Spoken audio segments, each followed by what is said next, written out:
কোৱা হয় 29 জানুৱাৰীৰ দিনাখন হৈছে মুনি অমাৱস্যা এই দিনাখন যদি আপুনি দান কৰে আপোনাৰ বছৰটো খুব ভালদৰে পাৰ হ'ব বছৰটোত কোনো ধৰণৰ সমস্যা আপোনাৰ নাহে হেয়া লাগিলে যিকোনো ধৰণৰ সমস্যাই নহওক কিয় ভিডিঅ'টোৰ কথাখিনি জানিব বিচাৰিলে শেষলৈকে চাব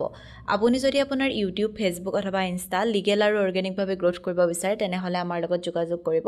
আপুনি আমাৰ পৰা legal views legal subscriber legal followers এই সকলোবোৰ লিগেল আৰু অৰ্গেনিকভাৱে ল'ব পাৰিব আমাৰ হোৱাটছএপ নম্বৰ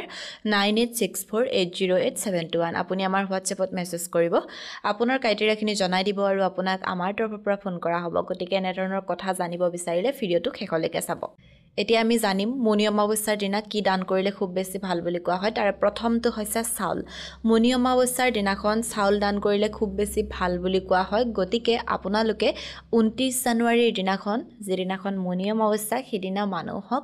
যাক প্ৰয়োজনীয় ব্যক্তি এজনক চাউল দান কৰিব পাৰে আপুনি এজনক কৰে 10 জনক কৰে সেইটো আপোনাৰ সামৰ্থৰ ওপৰত কথা দান বোলা বস্তুটো এনেকুৱা নহয় যে আপুনি ইমানকে কৰিব লাগিব বা ইমান কৰিব লাগিব বুলি কথা নাই সকলোৱে নিজৰ সামৰ্থ অনুসৰি কৰিব পাৰে দ্বিতীয়টো হৈছে তিল দান আপুনি মুনি অমাৱস্যাৰ দিনাখন তিল দান কৰিব পাৰে তিল দান কৰিলেও খুব বেছি ভাল বুলি কোৱা হয় গতিকে আপুনি কৰিব পাৰে আৰু তৃতীয়তে হৈছে আমলখি